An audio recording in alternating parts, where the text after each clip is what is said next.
এইটো আচলতে বিয়াখনৰ তাৰিখটো ঠিক কৰা হৈছিলে বাৰু লকডাউনৰ আগতে যিটো দেখা গ'ল যে দেশৰ যিটো পৰিস্থিতি যিটো কৰোণা ভাইৰাছৰ যিটো সংক্ৰমণ এই সংক্ৰমণৰ প্ৰতি লক্ষ্য ৰাখি পেলাই আমি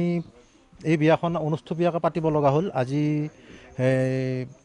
আমাৰ বহাগৰ 25 তাৰিখ এই 25 তাৰিখে আচলতে আজি 8 তাৰিখ মে' মাহৰ এই বিয়াখন আছিলে 4 তাৰিখ মে' মাহৰ 4 তাৰিখ তেতিয়া সেই সময়ত মানে যিটো পৰিৱেশ আছিলে এইটো অতি বেছি ভয়ানক আছিল আৰু যেতিয়া দেখিলোঁ যে অলপ শিথিল হৈছে বা হেৰি হৈছে আমি 2-4জন মানুহ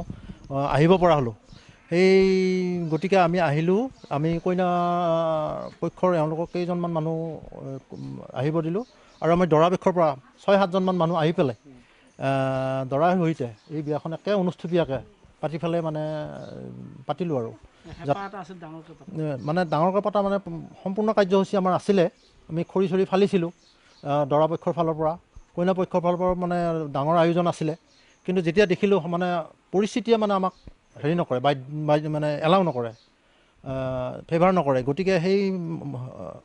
কাৰণে আমি অনুষ্ঠুপীয়াকৈ বিয়াখন মানে পাতিবলৈ স্থিৰ কৰিলোঁ